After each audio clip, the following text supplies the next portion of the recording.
I'd like to welcome you all again to the CIS, and thank you for coming out in what is near record numbers. My name is Jeremy Sammett and I'm a research fellow here at the Centre. I reckon that tonight's topic will mean that there will probably be a strong whiff of Schadenfreude in the air. We've basically known for decades that European welfare states are good at three things. The first is delivering rubbish social services. The second is featherbedding the lifestyles of the dregs of the middle class. And the third is creating welfare-dependent underclasses. But on top of all this, the internal contradictions of the European project are now leading to fiscal implosion. And if you're anything like me, I guess you can't really help getting some sense of an ideological buzz out of that. However, we shouldn't be too smug because the European meltdown will have consequences for the world economy and for Australia as well. And this is a topic which my colleague, Dr Oliver Hartwich, who is also a research fellow here at the Centre, is going to be addressing tonight.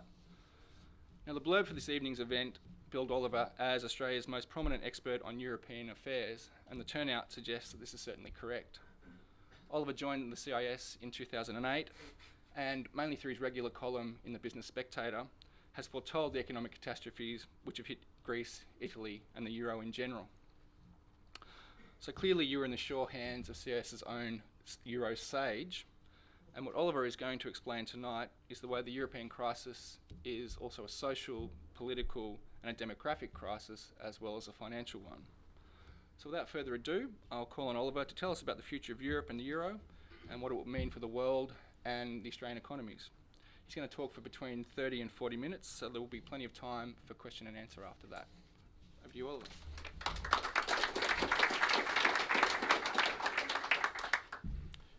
Thank you very much, Jeremy. Thank you very much for coming to this event tonight and your interest in European questions. I'm going to talk a bit about Europe and the Euro crisis later, but I'm also going to try to draw the bigger picture of where we are standing in the global economy. But before I start with anything else, my parents asked me to give you their warm regards and best wishes and their commiserations, because I talk to them quite regularly and they have actually banned me from raising the topics.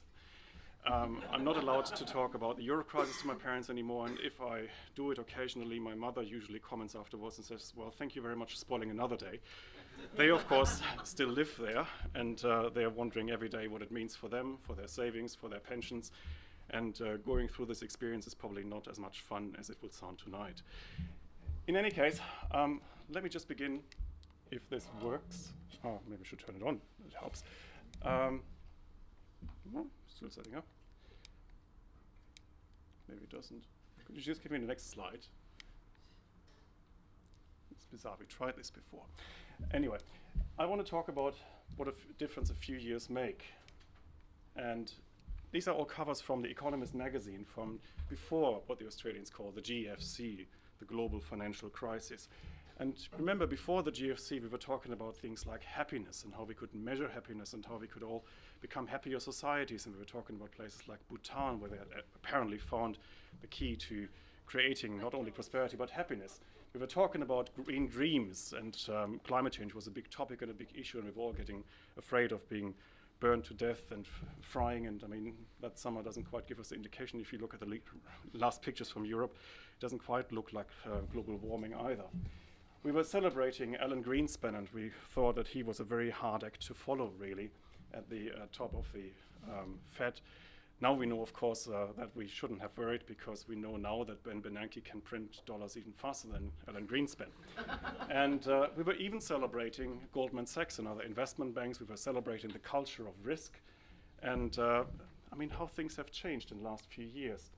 Anyway, we had the GFC, we had the maelstrom of financial events in 2008, we were wondering what's next. Then we had the financial rescue packages, stimulus packages, bailouts. Then we had Acropolis now, and finally, on the edge, why the Euro crisis has just got a lot worse.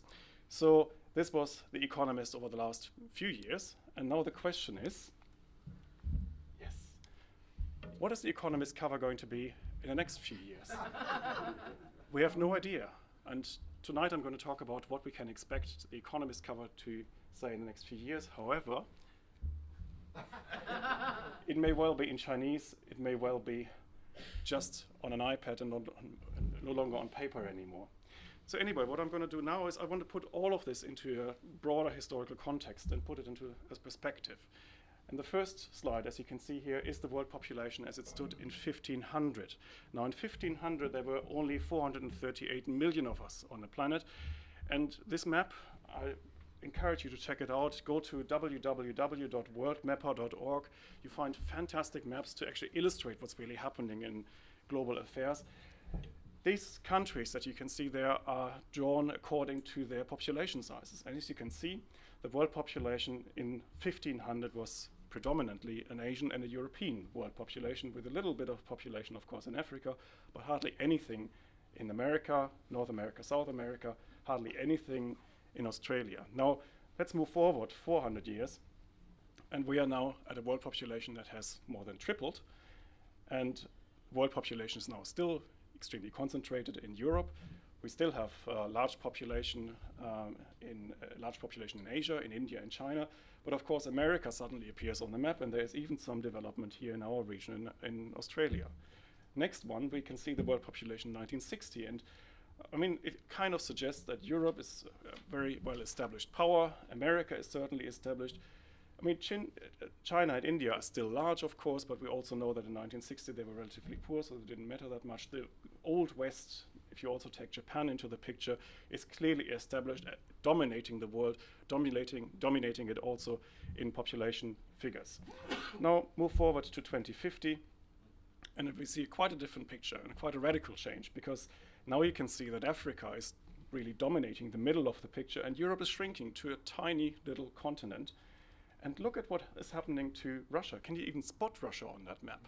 Russia is almost completely disappearing because Russia has an aging problem and a health problem. The Russian population is actually collapsing. Some are calling it the vodka crisis, and there's probably some truth to that. But by the end of the century, Russia will actually have a population that is smaller than Yemen. And now move forward to 2300, and now it becomes, of course, speculation. Next slide, please. And 2300, we see roughly 9 billion people. You can see that Europe hardly exists anymore. It's just a tiny appendix of Asia. And you can see an enormous population living in Africa. And we can only wonder what's going to happen with this population, whether we will see some movements of the population from Africa into Europe, for example. But one thing is quite clear, just looking at these maps. The Old West is really disappearing, and we see new powers emerging on the map of the planet. If we go on to the next slide, we see that the world is also aging. And what we can see here, I think I need some explanation. What I've done here is I've put the world population in brackets by median age.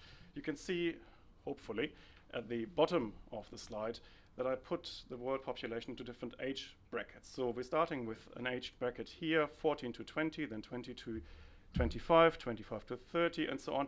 And this is the year 1950. And you can see also, if you move very close to the screen, the number of countries in each of these brackets. And let me tell you what the situation was in 1950. In 1950, we only had 4 countries in the bracket between 35 and 40 years median age. So median age, of course, the age that really separates the population. Half the population is older than this age, and the other half of the population is younger. So there were only 4 countries in that bracket where the median age was between 35 and 40. Now, if we just move on and just click through the next few years, 1960, move on 1970, 80, 90, 2000, 2010, stop. Thank you. And what we have here is, in this bracket between 40 and 45, we have 24 countries already. And you can see where this aging is taking place. And aging is actually not uniform across the planet. It is concentrated. And it's concentrated, again, in the Old West. It is concentrated mainly in Europe, in Western Europe, also in some Eastern European countries. It is concentrated here in Japan. We see some aging, of course, in Northern America as well. But we can also see that this young population that's really growing in Asia and in Africa is still quite young. And now, if we move forward another 40 years, 2020, 30, 40, 50, and stop, you can see now that we have several countries that have actually moved into a demographic death zone. So here, with a median age between 50 and 56, we have 11 countries. And these countries are, again, concentrated in the Old West. We have, of course, Japan, we have Italy, Germany, Poland, we have South Korea, and we still have a very young African continent. We have some aging, of course, happening here as well, but really, it is the Old West that is the problem. The Old West is aging. The Old West is shrinking in terms of population size. Other parts of the world are still growing. They're adding people to the world population, but the West is collapsing and it is getting older. And now, What year is this? this is 2050. Where does it say that? You can probably see it Oh, here. yeah, that down Yeah. there. Okay. Thank you. Now, move forward to the next slide. It's not just that the Old West is aging and it is shrinking, but the wealth of the Old West is also not disappearing, but it is moving. So here we have another funny-looking map. This is the global distribution of wealth. And this is 1990, and you can see, unsurprisingly, that wealth was concentrated in the Old West, in North America, in Europe, quite a big chunk as well in Japan. Now we're just looking at a change of 25 years in the next slide. And here you can see what happened over 25 years, or what is still going to happen until 2015. Sorry, can we just go back? And you can see that China suddenly appears on the map, not just as a very populous country, but also as an increasingly rich and prosperous and wealthy country. And so the Old West that used to dominate the global distribution of wealth does no longer play that dominant role. We now have other countries to reckon with. Next slide, please. Altogether, what this means is that economic gravity is shifting. And that means, if you just look at these growth figures, developing countries are growing faster than the developed world. I mean, this is in a way unsurprising. They're catching up, but they're growing so much faster that they are really just leaving the Old West behind in the process. And if you just go to the next slide, you can see what this means. There is a professor at the London School of Economics called Danny Qua, and he has calculated a hypothetical center of gravity, of economic gravity. And he defines it as the average place where transactions on this planet take place. And if you calculate this for 1980, that's the first dot. Just press once. In 1980, we had the center of economic gravity in the North Atlantic, between the Canary and the Azorean Islands. And in a way, that was unsurprising because it was just between the two centers of the Old West, just between North America and Europe. That was the hypothetical center of the economic world in the middle of the North Atlantic. By 2010, it had moved to Israel. And that's, of course, because the New East, China and India, have pulled it that way. But look what happens until 2050. By 2050, the hypothetical center of the economic world will move to Tibet. And that is because Tibet is right between India and China, and this is where the action is going to take place in the next few decades. But it also means something for Australia, because if you look at the map, I mean, this point was about 20,000 kilometers away from Sydney. This point is just about 14,000 kilometers away, and by 2050, Sydney will be just under 10,000 kilometers away from the economic center of the world. So Australia is still in the same spot as it was before. It's just that the world is moving closer towards us, at least the economic world. Next slide, please. Now we're looking at public debt dynamics, and we've heard a lot about that, of course, recently. Here you can see how countries did in terms of their public finances in the year 2000. So the red countries are highly indebted, at least their governments are highly indebted, and the greener countries are doing all right. Now, if we just move over the years now, if you just try to move, 2002, of course, we have the Argentinian debt crisis, as you can see here. We have some debt problems in Africa, and as we go forward and go through the years and through the years of the GFC, you can see once again a pattern emerging. If we end up in 2012, you can see that the Old West is now red. North America heavily indebted, Europe heavily indebted, Japan heavily indebted. So the same countries that are experiencing population aging and population shrinking are also the countries with the highest public debt burden. Now that doesn't really go together that well. The other problem is, of course, that this only tells you half the story, because we also know that public debt is only one component of the total debt of a nation.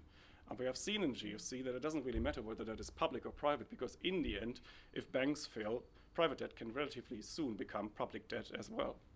And that means, for example, if you look at a country like Britain, Britain stands at 492% debt to GDP, which includes public debt, private debt, and the banking sector debt. Now, is not quite sustainable. At least it doesn't seem to be too sustainable. And we have seen with countries like Ireland and Iceland what it means when there is too much banking debt and too much private debt. And it's maybe just a question of time until Britain will experience something very similar.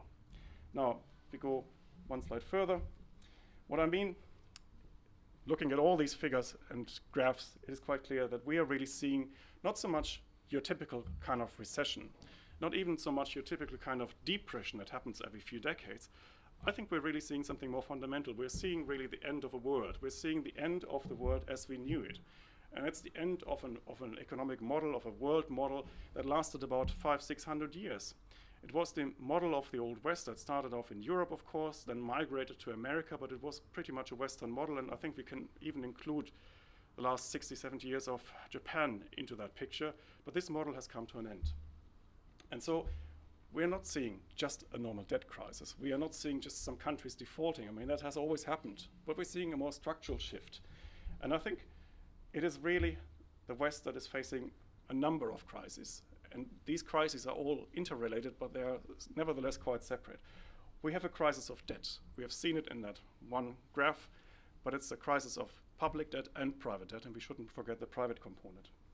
We have a crisis of government, and that is a crisis that Jeremy referred to that was caused by decades of social democratic tax and spend policies and borrow policies, of course.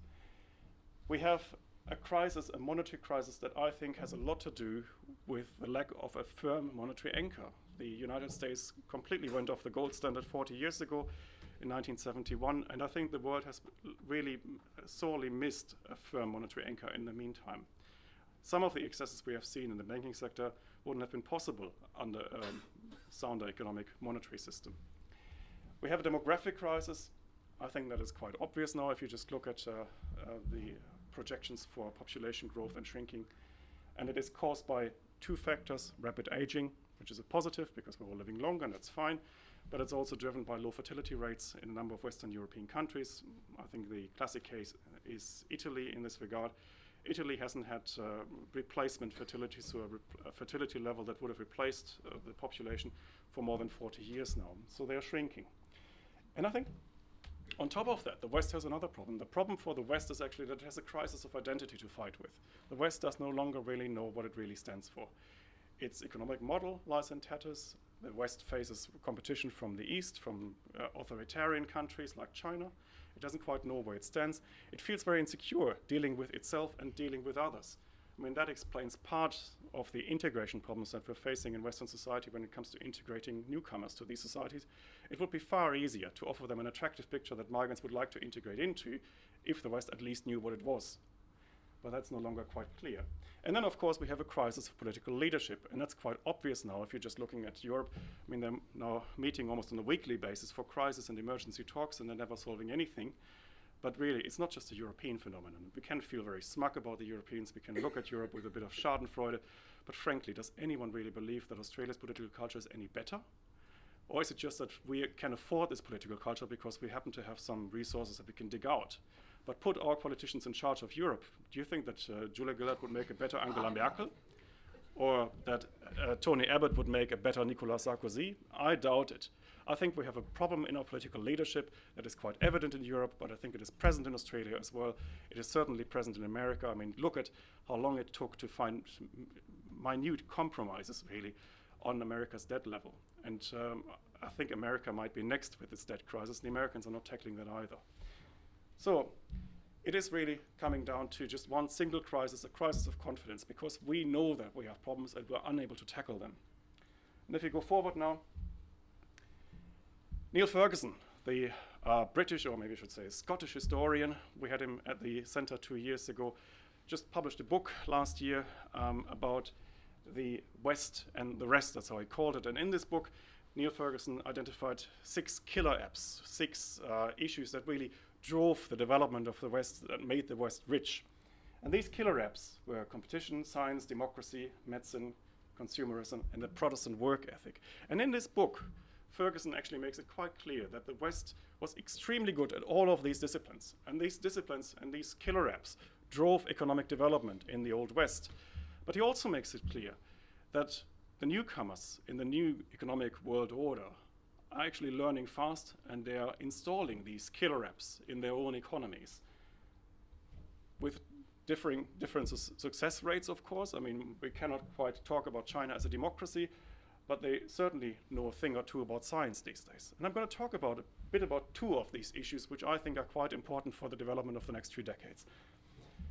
First off, the killer app science. Now, we all know these stories about China producing enormous amounts of engineering graduates, IT graduates every year. And if you just look at the statistics here, you see that China is now producing more than 500,000 engineering graduates every year at the bachelor level. So they've clearly overtaken the Americans in this regard. But if you go to the next slide, you can see that for higher engineering degrees, so at master's level, and if you go further at the PhD level, the story doesn't look too bad for the Americans. And that's why some experts say, well, actually, yes, the Chinese are producing a lot of engineers, but no need to worry, because in the end, the best engineers, the people who really drive innovation, the PhDs in engineering science, they are still coming from the Old West. So maybe the Indians and the Chinese are catching up. Maybe they're producing some low-tech goods, but the real science, the real engineering advancements are still happening in the West. Well, not so fast. If you look at the next statistic, you can see one thing that's quite clear. Those engineering graduates in the US that actually go towards a PhD level, 61% of them are foreigners. So you've got foreigners studying at American universities and taking the PhDs with them and probably returning back home. So the West clearly cannot rest on its laurels. Even that high-tech development is moving to the east. And as we can see in the next slide, here we've got official statistics from the World Intellectual Property Indicators. And these are patent registrations. And I mean, some countries are, even in the West, still producing stuff and doing their research and development. And Germany's patents have gone up to 44,000 from 1995 to 2009. But other countries are hardly doing anything. I mean, Australia is virtually standing still. I mean, 700 patents more. That's nothing to celebrate. Or look at what happened in Britain. I mean, it doesn't quite look that encouraging either. And then look at what happened in China over the same period. In 1995, there were just 1,600 patents registered in China. But by 2009, they were up to 68,000. So it's clearly happening there. They learned that science is a killer app, and they're developing it. And go to the next slide. We see something even more interesting, I think. The OECD is testing the performance of students in their member states. But 2 years ago, they started also testing China. They wanted to see how Chinese 15-year-olds are doing in core competencies like reading, like mathematics. And interestingly, that was the result. China topped the list for reading and for mathematics. And in mathematics, they were followed by Singapore, Hong Kong, and South Korea. And the first Western country that followed was Finland. And by the way, Australia is not even included in the list. It's somewhere in the middle. But really, the best students that you find on the planet now are living in Asia. Quite stunning. And it tells you that they are really doing something to get that killer app of science and beat us on this app. Consumerism is another of Ferguson's killer apps. And quite interestingly, the world's consuming classes are also moving to the east. These are forecasts from Goldman Sachs. And although they're coming from Goldman Sachs, I encourage you to believe them. The world's middle class is expanding, but that expansion is driven by these newcomers, driven by China, driven by India. India and China alone will add about 2.1 billion middle-class consumers over the next 20 years.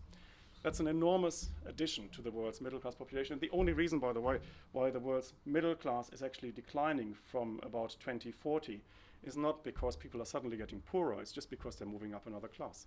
So because middle-class income is defined as between $6,000 and $30,000 a year. So if somebody actually leaves that bracket and moves up, he falls out of the middle class and goes into the upper class. So what we can see here is, for example, India, how India will actually increase its share in the global middle class just until 2030 enormously. And if you go to the next slide, this tells you the story in a slightly different way. We're looking at the composition of the global middle class, and as you can see at the beginning of the century, I mean, China and India hardly had a middle class to speak of in global terms. But by the middle of the century, half the global middle class will live in China and India. This is an enormous change. Go to the next slide. And now we're really talking about Europe, because I see Europe pretty much as a dress rehearsal for the rest of the West. Everything we're seeing in Europe will sooner or later be repeated in other parts of the West. We will probably see a repeat of debt crises and default crisis in North America as well. We're certainly going to see it in Japan. Hopefully, our resources boom will save us from the worst effects of that for some time. But anyway, there are some misunderstandings about the European crisis that I encounter all the time. I mean, especially Europeans still believe that this was just caused by the GFC. Without the GFC, everything would have been fine in Europe, and Europe wouldn't have had any problems, and the European model was fantastic, and everything was working. I don't think that's true. I don't believe it for a second, because the Europeans had so many problems, and the GFC, well, it was really the famous straw that broke the camel's back. But really, the GFC just brought things to the boil in Europe, but the issues were clearly there before. And the other thing that Europeans like to believe is that the euro was a success.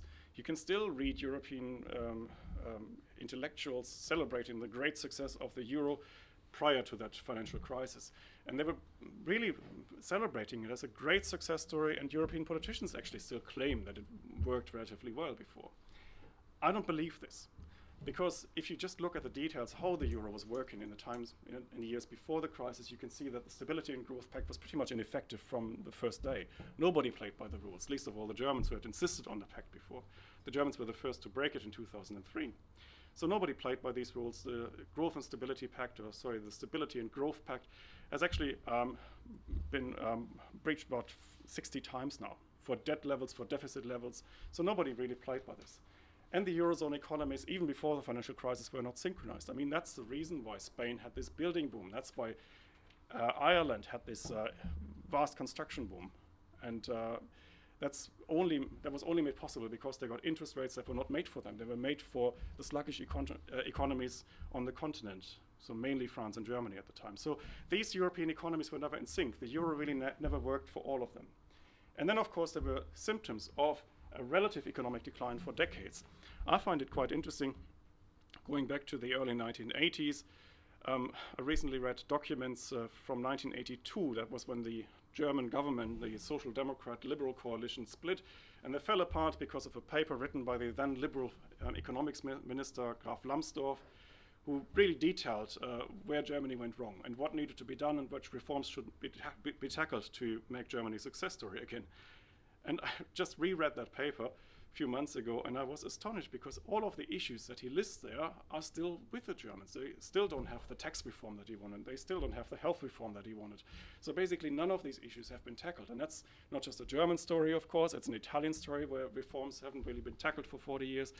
It's the story of the whole of Europe, where reforms were desperately needed and hardly ever tackled, with perhaps one exception. It was Margaret Thatcher in Britain in the 1970s and 80s. But it's not just an economic crisis that we're seeing in Europe. I mean, we're really seeing many crises on top of one another. It is, of course, a monetary union that came too early, a monetary union without fiscal union and without political union. But we're seeing also increasing divisions between European countries. We can see the divisions between the members of the Eurozone and the non-members of the Eurozone. And we have seen this quite clearly at the recent summits in December, and then again just 2 weeks ago, where now some countries are trying to opt out of these processes, in particular, of course, Britain and the Czech Republic. But we also see differences, of course, between Euro countries, members of the Eurozone, the divisions between countries actually paying into these rescue funds, like Germany and the Netherlands and Austria and Finland and Luxembourg, shouldn't forget Luxembourg, of course, and countries receiving these bailout packages, so Greece, Portugal, Spain, Italy, and so on. And I think on top of all of this, what Europe really suffers from is a lack of global awareness, because the Europeans still don't realize that the world has moved on and that there are other countries in the world that are actually doing or producing stuff at least as well as the Europeans do. They would be completely shocked to find out that now Chinese students or Singaporean students are actually better at maths than them. And they would be surprised to find out that other countries have better universities, because they really believe that they're still the model for the world. The Europeans actually are very good at producing nice papers like the Lisbon Agenda, put together in 2000, that declared that within a decade they would transform the continent into the most innovative place on earth. And they believed it. And it's a complete lack of awareness. That whole phenomenon of globalization. They've heard about it, but they still believe that they should lead the world. And that's why they also want to lead the world in a number of policies that we should actually reject and resist here, for example, in terms of environmental regulation. Next slide, please. I want to forecast what's going to happen in the euro crisis next, and it's of course very difficult, because when we're talking about the euro crisis, it is a political crisis on top of an economic crisis. And unfortunately, it's also an economic crisis that the Europeans are trying to solve as a political crisis. Because the euro was introduced against economic advice. There were so many good economists at the time warning that the euro came too early, that its construction didn't work, that it should only be introduced after political union and after these European economies actually showed some degree of convergence. But it was introduced nevertheless because there was political will to introduce it. And I think it was a French project basically driven by the then French president, François Mitterrand, who wanted to keep some control over the German economy after Germany's unification. And there's good evidence for that now. But anyway, it was a political project, and because of these political interference in the market, it is very difficult to forecast where Europe is going to go next. But what I would argue is that the costs of saving the currency and keeping the euro together have now become so enormous that at some stage, sooner or later, even these political considerations will probably take the back seat and hard economics will once again prevail, and it should. So we are talking about refinancing needs just for the next 2 years for the PIGS countries, so Portugal, Ireland, Italy, Greece, and Spain, plus Belgium, also heavily indebted of more than €1 trillion. And altogether, we're looking at staggering sums of money that even the Chinese, even if they wanted to bail out Europe, couldn't afford any longer. So really, something's got to give sooner or later, and the Europeans have built up an enormously complicated, costly situation that sooner or later will implode. The only question is when and how long they can avoid the unavoidable, or how long they can postpone the unavoidable. So if you just consider that we are desperately needing about €1 trillion and nobody's really going to lend to them, and the European Financial Stability Facility only has 780 billion euros, but can only lend 440 billion euros. And even if they get this European Stability Mechanism, which they're now trying to pull forward 1 year and let it start this year, sometime this year, this will still only be 500 billion euros, so still not quite enough. And by the way, who guarantees that EFSF again? Next slide. If you look at the EFSF structure, you can see that, well, unsurprisingly, European countries are guaranteeing the EFSF. But, I mean, how credible is it really that a country like Italy guarantees 140 billion euros of the EFSF, when it may be the next country that needs support from the EFSF? So you can see that Ireland and Greece are, of course, no longer guaranteeing anything. And the same is true for Portugal, because they already received money from the bailout packages. So the mechanism for the EFSF construction is always the same.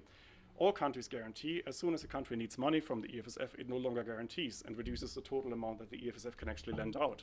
So the whole thing is a bit, well, circular. And therefore, this EFSF won't work. And Germany really can't save the world, even if it wanted to, because Germany simply is not strong enough. I mean, Germany is 82% indebted itself. So 82% debt to GDP is the official rate in Germany. The unofficial rate is probably still higher. But Germany is simply not able to bail out every other country. Now, is this the end of the road then for the euro? Now, the rescue funds, both the EFSF and the ESM, are way too small to absorb countries like Italy or Spain. And the spread that we're seeing between the bonds issued by the EFSF and the AAA rated Germany and the AA+ rated France is widening. And so these bond auctions have become difficult. And there is no way that you could leverage these funds, EFSF or later ESM, to the trillions of euros of firepower that they are actually needed, that are needed to save the euro. So this leaves 3 alternatives. And the 3 alternatives are: you can dissolve the euro. You can say it was all a big mistake.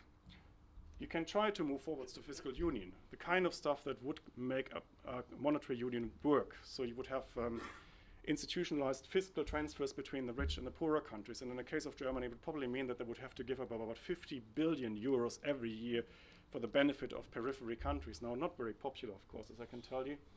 And of course, third option, you can monetize the debt through European Central Bank quantitative easing. So basically, the European Central Bank printing money, virtual money, passing it straight onto governments and say, okay, here you go. Now, do any of these options work? Actually, next one. This is a clear norm. The French, of course, would never let that happen. Moving towards fiscal union, well, the Germans talk about a fiscal compact, but that's not fiscal union, that's actually just austerity. So the Germans say nein to that. And monetizing debt through European quantitative easing, verboten. It's in the treaties, it's illegal, the European Central Bank can't do it. Now, if that doesn't work, next one, is there a fourth alternative? And in the past few weeks, you may have read stories about the European Central Bank now trying to monetize government debt, not directly, but indirectly. They're taking a detour through the banking sector. So what they're doing is actually, they're offering the financial sector a so-called LTRO, a longer-term refinancing operation.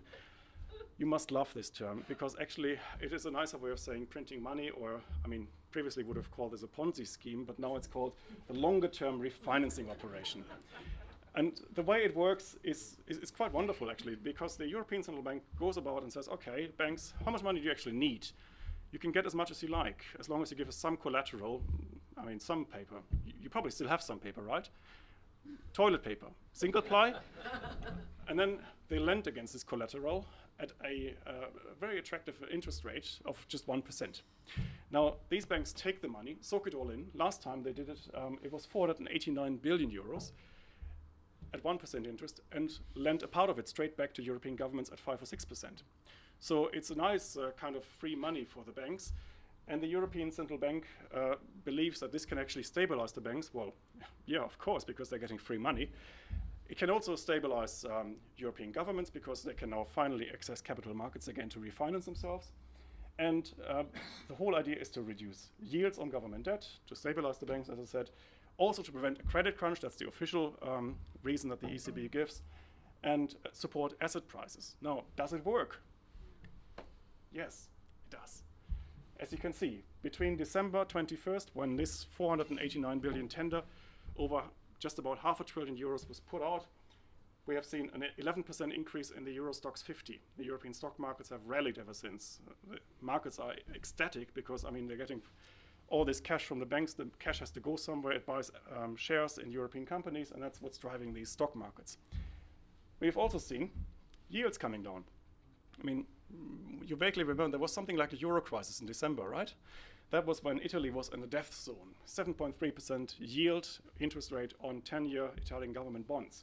Now that's gone down to just about 5.5%, so Italy is doing fine. Spain, same story. Spain was in the danger zone just before Christmas. Then the ECB intervenes and yields come down, just as the ECB wants. And now finally, the whole thing also coincided with the devaluation of the euro against the dollar, because I mean, that market clearly found out what was happening. They were doing enormous sums of quantitative easing, and therefore, if you print more euros, of course the euro loses in value against the dollar. So that's what we're seeing here. But this is not the end of the road, and if you see the next one, there is a new round of LTRO, longer-term refinancing operations, coming up on the 29th of February, and the mainstream market expectation for that LTRO operation is now 1 trillion euros. And I've even heard one analyst saying that actually it could go up to 10 trillion euros. I mean, fantastillions. I got no idea. It will become more and more, because banks are getting used to that stuff. They're getting used to that cheap money from the ECB, and governments are getting used to it as well. But there are problems with this policy, because you can't let this run and go on forever. Because the banks, of course, will become heavily exposed to sovereign risks, because they are getting that free money at the expectation that they will reinvest it with European governments. So whatever happens to European governments effectively happens to Europe's banks. We also have a problem that banks may actually reduce their lending to the rest of the economy, because they find it much safer and much more pleasant, actually, to just give their money to the Spanish and Italian and Portuguese government, more or less risk-free, as long as taxpayers always bail them out. The ECB, of course, will receive assets of questionable quality in return for all of this lending as collateral. The problem for the ECB is, I mean, in the first round of quantitative easing, or sorry, LTRO, in December, some Italian banks didn't have enough collateral that the ECB still accepted. So Draghi, the ECB president, actually called up his old friend Mario Monti, the Italian prime minister, and asked him to do something about it. So what happened was actually that Italian banks were issuing bonds, and the Italian government stepped in to guarantee these bonds, so that the ECB then would accept them as collateral. So in the end, these bonds issued by Italian banks, guaranteed by the Italian government, ended up in the ECB. And in return, Italian banks got fresh cash from the ECB. Wonderful. So the ECB, as I said, they are soon accepting everything, even Greek single-ply toilet paper. So the ECB has senior status when it comes to bank insolvencies, and that's why markets may soon start to question how safe these European banks, I mean, they're fragile anyway, how safe they really are. Because if the ECB actually takes a large share, that means that other investors and European banks are heavily exposed to risks.